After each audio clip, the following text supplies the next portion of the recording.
বাংলাদেশ ছাত্র ইউনিয়ন গাইবান্ধা সরকারি কলেজের পক্ষ হতে আমাদের 7 দফা দাবিতে গণস্বাক্ষর সংগ্রহ করেছি। এই গণস্বাক্ষর যে 7টা দফা আমরা নিয়ে এসেছি, এছাড়া আমাদের আরো অনেক দাবি আছে। তার মধ্যে যে প্রমিনেন্ট দাবি সেগুলো আমরা যুক্ত করেছি। আমরা দেখছি যে প্রশাসনকে আমরা সেই 7 দফা দাবিতে গণস্বাক্ষর সংগ্রহ করার পরে সেই স্বাক্ষর জমা দিয়েছি এবং এমপি মহোদয়ের সঙ্গে কথা বলেছি আমরা এই বিষয়টা নিয়ে। তারপরেও আমাদের শিক্ষার্থীদের সেই দাবিগুলো পূর্ণ হচ্ছে না। আমরা বলেছি যে অবিলম্বে ছাত্র হোস্টেল খুলে দিতে হবে, আমরা বলেছি যে আমাদের বাস সার্ভিস চালু করতে হবে, আমরা বলেছি যে আমাদের শিক্ষকের সংকট, আমাদের সেমিনারের পর্যাপ্ত বই নেই, আমরা বলেছি আমাদের বোনদের জন্য কমন রুম নেই, আমরা বলেছি যে আমাদের কমন রুমে যে ফ্যাসিলিটি থাকা দরকার, আমাদের স্বাস্থ্যসম্মত ওয়াশরুম থাকা দরকার, সেই স্বাস্থ্যসম্মত ওয়াশরুম নেই। আমাদের নানাবিধ সংকট, আমাদের শিক্ষার্থীরা দূরান্ত থেকে সকালবেলা প্রাইভেট করার জন্য আসে, না খেয়ে আসে। আমরা বলছি যে শিক্ষক পরিষদের পরিচালনা এখানে ক্যান্টিন চালু থাকতে হবে, যে ক্যান্টিনে আমরা স্বাস্থ্যসম্মত খাবার খাবো সেই ব্যবস্থা নেই। আমরা শিক্ষার্থীরা বসে থাকবো, সেই বসার জন্য আমরা বলছি ছাউনি স্থাপন করতে হবে। আমরা বলেছি আমাদের মাননীয় প্রধানমন্ত্রী আমাদের বাংলাদেশকে স্মার্ট বাংলাদেশ করতে চাই, সেই জন্য আমরা বলেছি পুরো ক্যাম্পাসে আমাদের ওয়াইফাই সেবা পরিষেবা দিতে হবে।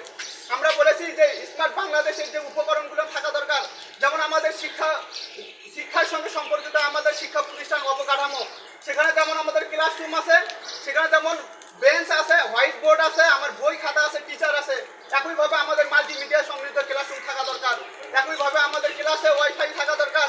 আমাদের দেখছি যে আমাদের এত কিছু নাই, কিন্তু তারপরে আমরা দেখছি আমাদের আছে। আমাদের উন্নয়ন হয়েছে, সে কিসের উন্নয়ন হয়েছে?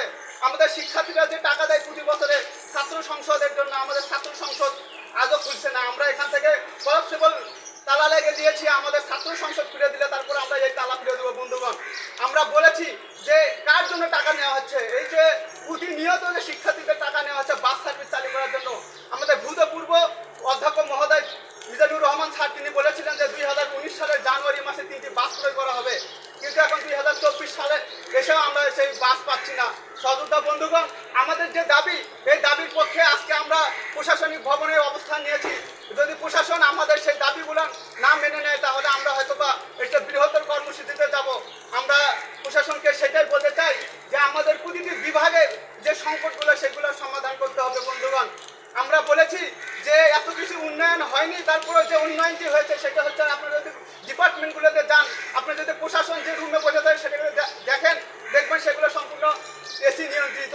আমাদের যে দাবদাহ গেল কিছুদিন আগে, আমাদের শিক্ষার্থীরা বিভিন্ন শিক্ষা প্রতিষ্ঠান তারা মৃত্যুবরণ করেছে এই দাবদাহের কারণে, অথচ আমাদের বসার জন্য আমাদের ছাত্র সংসদ সেটা খুলে দেওয়া হচ্ছে না। আমরা বলছি অবিলম্বে আমাদের ছাত্র সংসদ খুলে দেন এবং অন্তত আমাদের মাথার উপরে একটা সিলিং ফ্যান থাকুক, যেখানে প্রশাসনের মাথা সবসময় এসি রুমে থাকেন।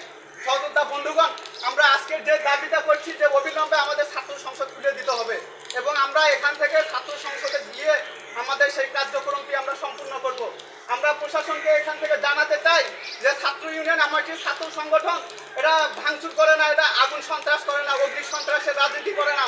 এরা লেখাপড়া করতে চায়, লেখাপড়া করতে গিয়ে যে শিক্ষকের সংকট, সেই সংকট নিরসন করতে হবে, সেই সংকট নিরসনে কার্যকরী পদক্ষেপ নিতে হবে। আমরা বলছি যে আমাদের সেমিনারে বই নেই, আমাদের বোনদের বসার জন্য কমন রুম নেই, আমাদের স্বাস্থ্যসম্মত ওয়াশরুম নেই, এটা কারা নিশ্চিত করবে? আমাদের শিক্ষার্থীদের জন্য ভর্তির সময় প্রতি বছরই টাকা নেওয়া হচ্ছে, বছরে বছরে টাকা নেওয়া হচ্ছে, এগুলো আসলে কোথায় যাচ্ছে তার সঠিক উত্তর আমরা পাচ্ছি না। সেই টাকার অ্যামাউন্ট পাহাড় সমতুল্য হচ্ছে, কিন্তু আমাদের বাস সার্ভিস চালু করা হচ্ছে না। বারে বারে আমরা এই কথাগুলো বলছি। আমাদের দীর্ঘদিন থেকে 7 দফা দাবিতে যে আন্দোলন চলমান আছে, সেই 7 দফা দাবিতে আজকের আমাদের এই ছাত্র সমাবেশ এখানে অনুষ্ঠিত হচ্ছে। আমরা প্রশাসনকে সুস্পষ্টভাবে জানিয়ে দিতে চাই, যদি আগামী দিনের মধ্যে আমাদের যদি এই দাবিগুলো না মেনে নেওয়া হয়, তাহলে আমরা হয়তো আরো বৃহত্তর আন্দোলনের দিকে চলে যাব। আমরা প্রশাসনকে বলতে চাই যে আমাদের পুরো ক্যাম্পাসের শিক্ষার্থীদের সাথে যে 7 দফা দাবি, সেই 7 দফা দাবি মেনে নিতে হবে এবং অবিলম্বে আমাদের ছাত্র হোস্টেল চালুকরণ, বাস সার্ভিস চালুকরণ, শিক্ষক সংকট দূর করা, এই যে কার্যক্রমগুলো আছে এগুলো করতে হবে এবং ওয়াইফাই পরিষেবার আওতায় যুক্ত করতে হবে।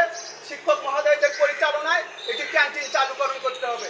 যদি ক্যান্টিন থাকে, তাহলে আমার যে ভাইরা, যে বোনরা সকালবেলা প্রাইভেট পড়ার জন্য আসে, তারপর ক্লাসে আসে, তারা না খেয়ে থাকে, অনেক সময় ক্ষুধার কারণে তারা ক্লাস না করে চলে যায়। বন্ধুগণ, আমরা সেই জন্য বলছি যে